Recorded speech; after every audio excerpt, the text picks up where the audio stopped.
I think there's no question you felt that you were representing something greater than your individual country. I think representing your country is one of the greatest honors you can have. But here we were combining with the best players that were available to tour from all four home countries, and it was just fabulous. So I was in the Scotland side for 5 seasons with London Scottish before emigrating to Australia. And of course, you get that letter saying, would you be available for the Lions? What do you say? Oh, I was delighted, obviously. That was a huge trip, that one, because it was Australia and New Zealand. We did well in initial matches against the lesser state sides, and the first test was quite close. Australia really fancied themselves at that stage, and the win in the second test was at that time a record score against the Wallabies, and I think that stood for a long, long time because it was 35-0 or something. And then we went to New Zealand. When we arrived in Christchurch from Australia, the crowds at the airport was like the Beatles arrived. Never seen anything like it. We were up against a very good All Black side. And the All Black sides are always good, and they, when they're off, they're only slightly off. I think that '66 side was arguably one of the best. Colin Meads, the Meads brothers were in the second row. Brian Lahore, back row, Kel Tremaine, Walker Nathan.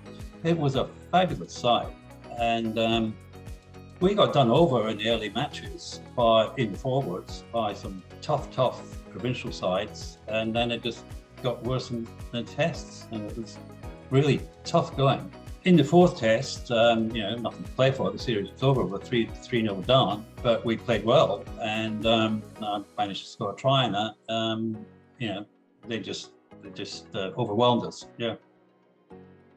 Interesting that there was another one 2 years later. That is very fortunate timing for me in my sort of 5-year international career, that there were 2 Lions tours 2 years apart. Off we went again for another 3.5 months or whatever it was in South Africa. And that wasn't easy either. That '68 tour, we lost 3 tests and drew 1, did set some ground rules or bases for some of the success that then followed. What's interesting about the '68 side is that we had a 25th anniversary reunion back in UK, and then we had one every 5 years thereafter. And 3 years ago we had the 50th, which was held in Cape Town. But that was all down to one player, Tony Horton from England. He was the organizer behind it all, made it all happen.